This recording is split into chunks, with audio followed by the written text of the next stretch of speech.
Jones present. James McMahon. Dan Dyer. John Walker. Gary Hogan. Bud Steiger. Thank you.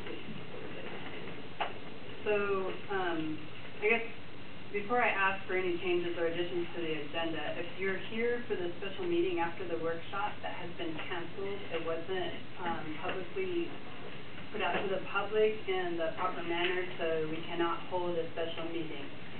My understanding is it was posted at City Hall on Saturday. I came by Friday, it was not posted. I checked online with the Auburn Reporter, it says it's a paper of record. It was not posted there, so we cannot hold a special meeting without following protocol. So, after that, any changes or additions to the agenda? I'd like to have a discussion about scheduling a public hearing for, or having a public hearing put on the agenda for the next meeting for the nonprofit license. Okay, my understanding that was to have a second reading, right, before we can schedule a public hearing.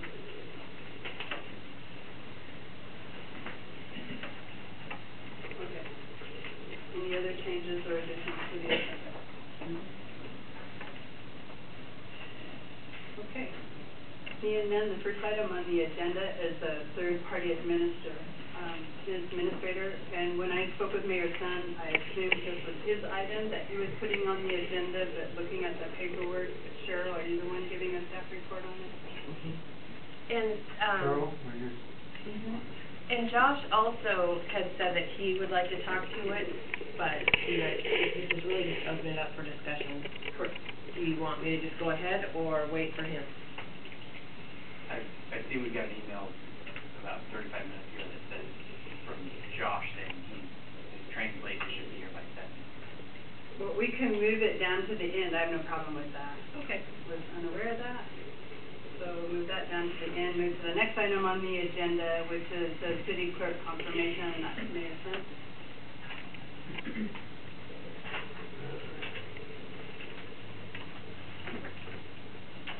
On May 2nd, I sent a memo to the city council concerning the confirmation for city clerk. I'm reading that memo. I'm requesting the council to confirm Sandy Paul for the position of city clerk based on the following reason. Sandy Paul is certified, has had years of city clerk experiences, including the city of Pacific. She is highly qualified. The three other applicants are as follows.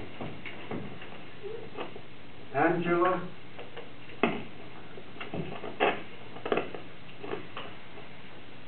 Kleinbeck is not certified, has no technical city clerk experience.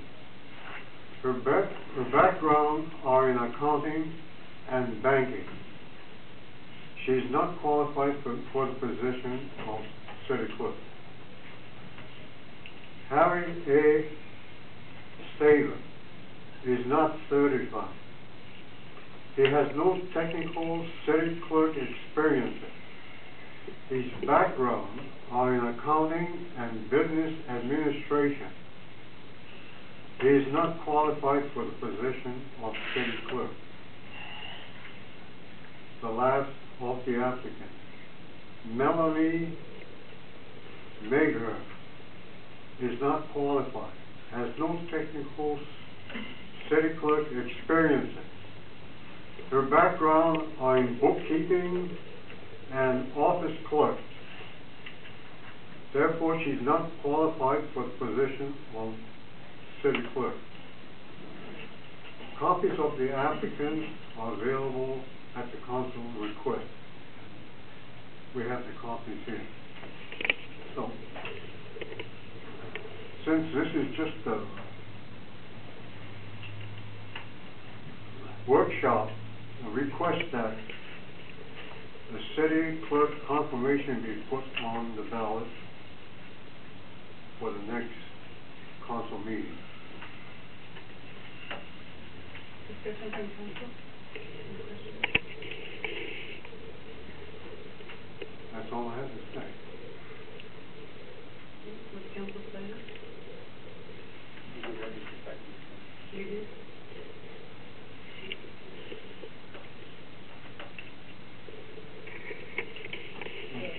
could move it to a vote next week, or what's council's pleasure? I'm asking for guidance what you want to do here.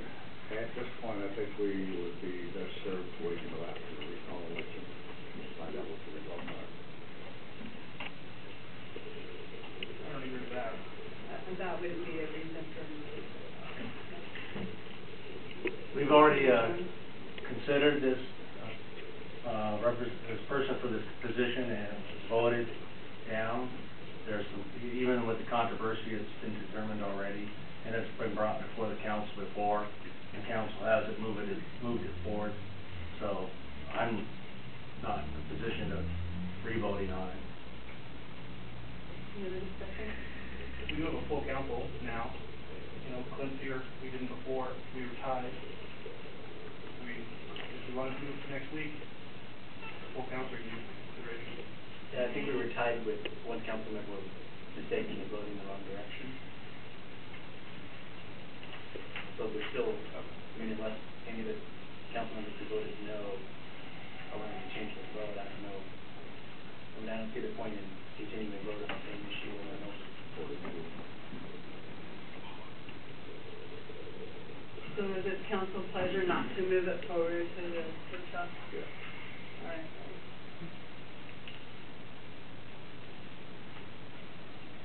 Okay, next item on the agenda is whistleblower investigation contract.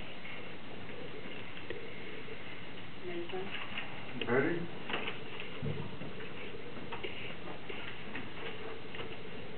Oh, there you are.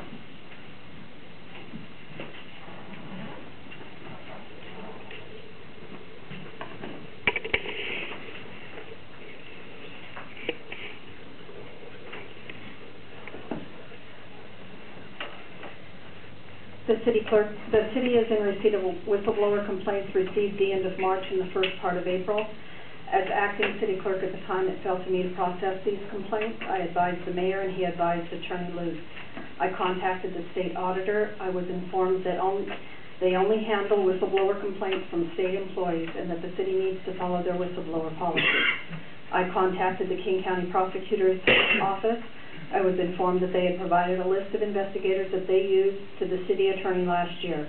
They offered to review our policy and provide direction.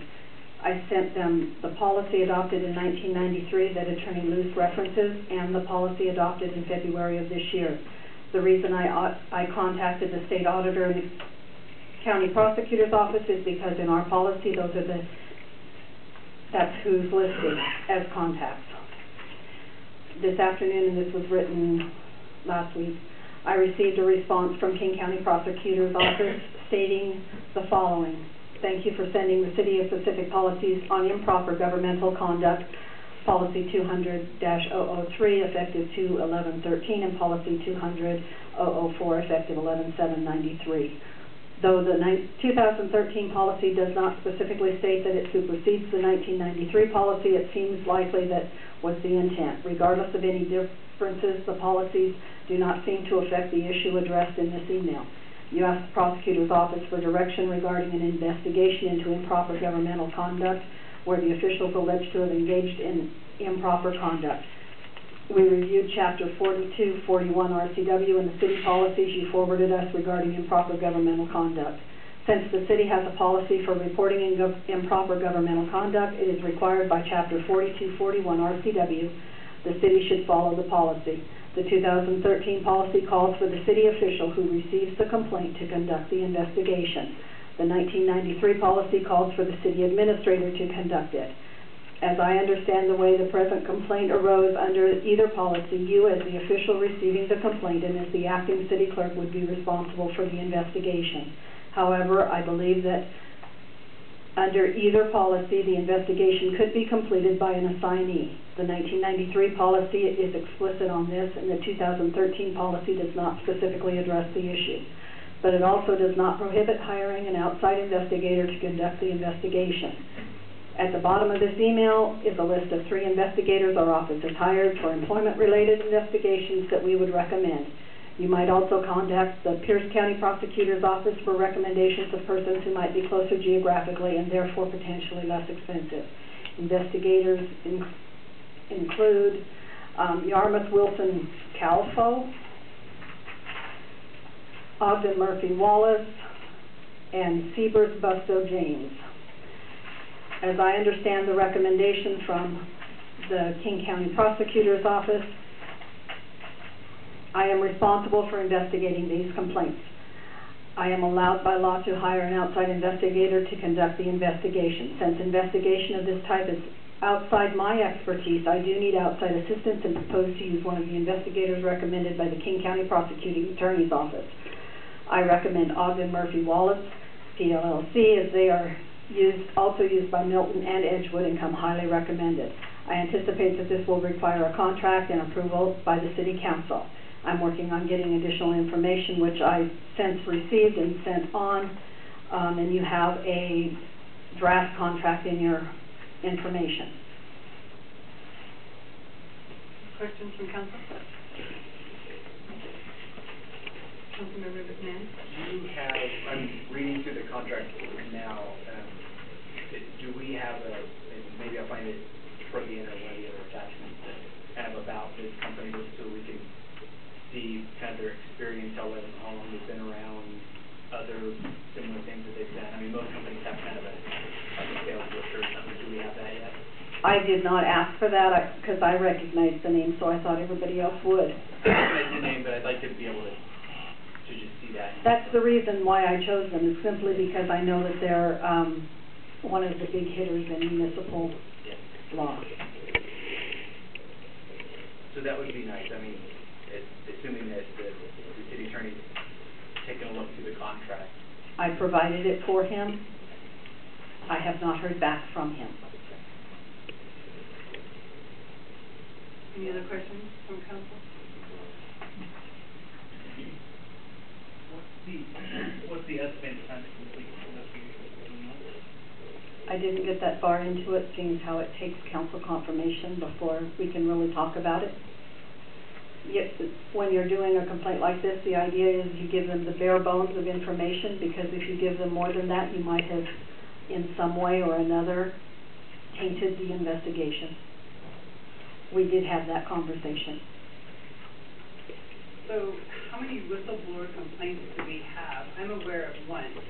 You have one from last August that Attorney Luce has. That's not what I was referring to. I have 2 other whistleblower complaints that have been received, one the end of March and one in April. Attorney Luce was notified of both of them.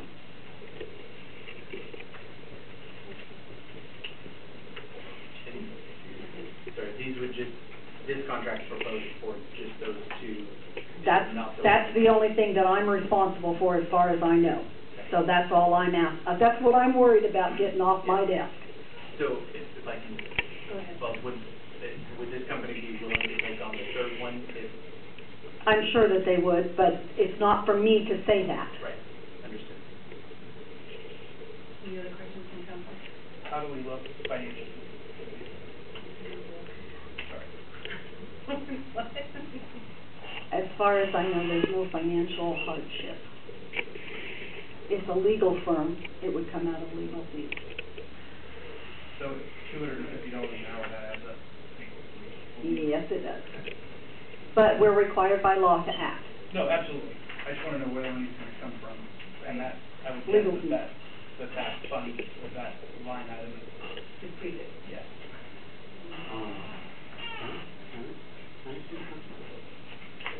$250 the $250 an hour is not the norm, and I also have quotes from another investigator, and he's much lower than that. I don't see that information. Pardon? I don't see that information in our packet. Well, he gave me by telephone, and I didn't want to put it in. I'll put it in when we negotiate a contract. I think he's referring to the other investigator for the other items that somebody else is working on that's not me. Are you referring to a separate, are you referring to a separate investigator in addition to this one? What one are you looking at? This is the one that was brought before council, this one right Okay, here. I just had another one today by, he sent me that, I just received it, he just brought it in. And, he just made a quote by telephone, and I'm gonna hold it until I, look at it and, determine whether I need to check out on him, but. So, do you want us to put this aside then and wait? Say again? My question, do you want us to put this aside and wait? If you're considering another one to bring forward to council, then there's no reason for us to discuss this without, if you're bringing more Right. information. If you people are concerned about the price of $250, then I'd like to reconsider. Go ahead, Betty. The other investigator is a PI, and this is an attorney. King County Prosecutor's Office recommended all attorneys' offices.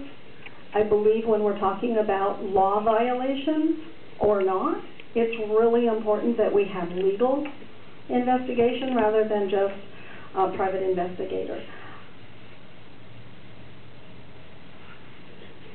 Go ahead.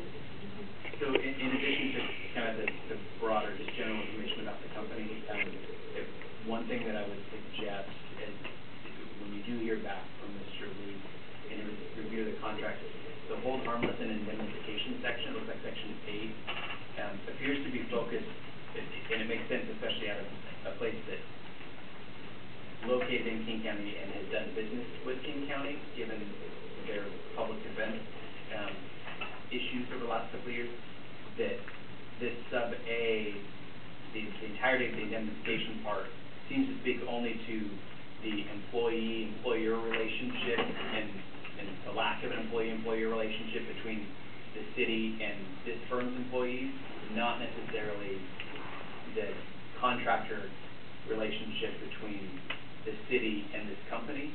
It essentially, this says their employees aren't our employees and we're not responsible if they don't pay their employees' wages or retirement or something. And I think one of the concerns that council had from the previous company that was recommended is there wasn't a hold harmless for the actions of the contractor, and I still don't see that kind of language in here. Did you get all the way through B?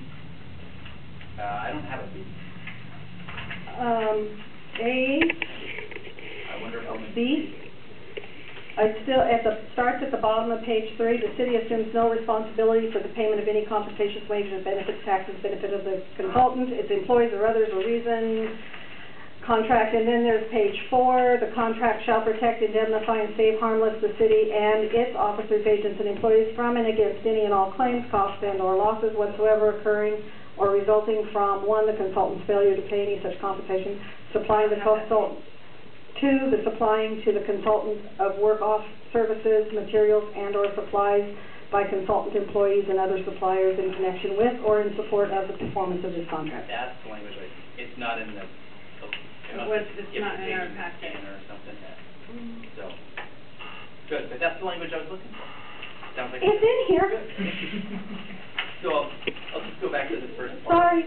No, it's good, as long as it's there.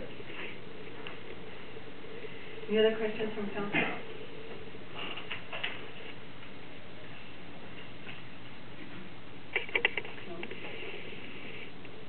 It's council's pleasure. Move forward. Okay. So the next item on the agenda is the internal investigator contract.